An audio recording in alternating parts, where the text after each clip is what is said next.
A terrific Thursday to you. I told you we are going to come live so that we can talk about foundation. So today it's Molly and me. Me and Molly. Okay? And guess what? This is our world today.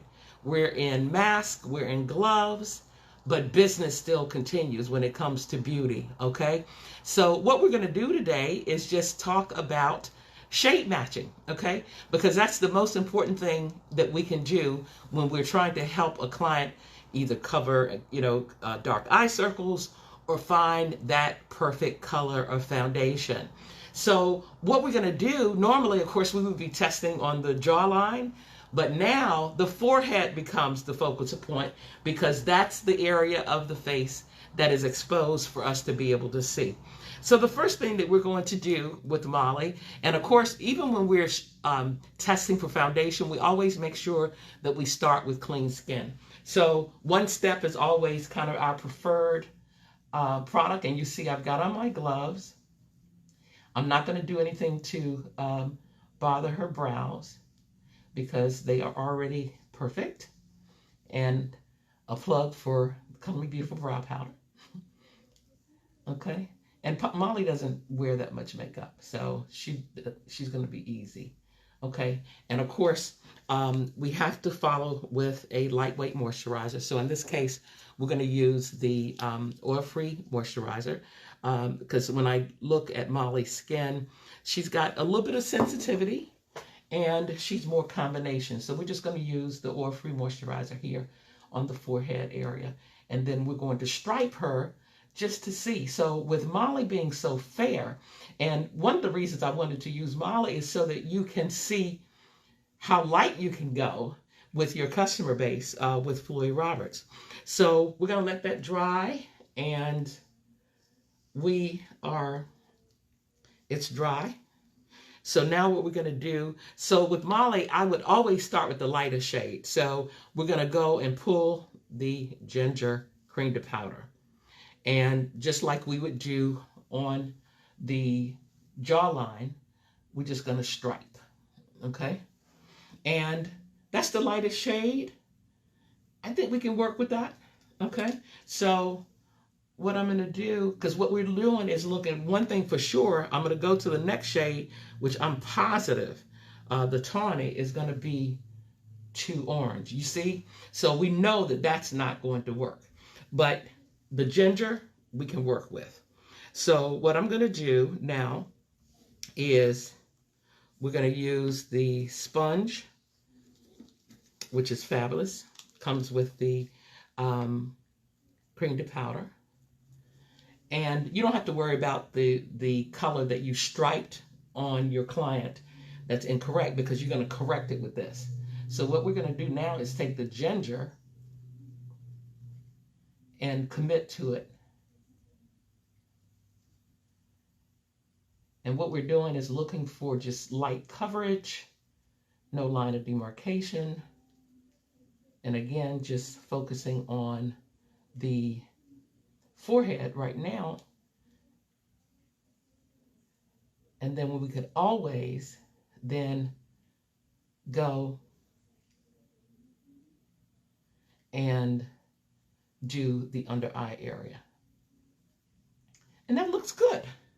That's a nice, flawless, natural coverage for Molly.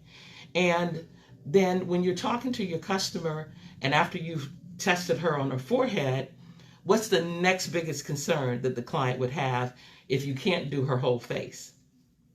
Eyes. We're focusing on eyes, right? So what we're going to do is just on one of her eyes so that she can see the difference in terms of what the product can do in terms of concealing. And again, it's a press and a blend. Now with Molly being so fair, do I have to ask you what powder we would set and seal with? Of course, it would be invisible, okay? Because any of the other powders in Flori Roberts are probably going to deposit more color and pigment. But look at that. See? Looks amazing. Molly is naturally beautiful. Matter of fact, Molly and I, we're going to start going on live together some more. So you see, that's it. And then the powder, we would follow it. Matter of fact, let me just get the invisible powder. I should have brought that out. And we will, let's just go ahead and set her with the invisible powder, okay? So that she can get the whole experience, okay? So we start with the forehead. And then, you remember when we're working around the eye area, we always are going out in, not pulling and stretching. And Molly is ready to conquer the world. And your client will be too, with the Flori Roberts Cream to Powder, the invisible powder, or a luxury or another luxury oil blotting powder, remembering that anytime that you're doing a foundation shade match, you always introduce the client to color, to skincare, rather, is what I meant to say. So you always start with, so Molly is young, so she's not quite ready for the eye cream program, but she needs a moisturizer, she needs a cleanser, and she needs a toner. So, but what I did, because of Molly being more on the sensitive side, we used the one step, which serves as a cleanser and a toner in one, and then we use the moisturizer. So we now have presented to Molly, basically, we've got her in a cleanser and a toner, we've got her in a moisturizer, and we've got her in her concealer, her foundation, and her powder. And the rest of it would then be worth a conversation. Yeah, like if you wanted to talk to her about maybe mascara or anything else with the eye area that would be exposed, we have the opportunity to be able to do that. So we don't have to be afraid or fearful of doing business in COVID-19. We just have to do it differently. So anyway, thank you for joining us. Go out, post, share, talk about the foundation sales, and we'll be coming to you live in the days to come to do other tips and tricks on how we continue to do business in the midst of COVID-19. Thanks for joining us.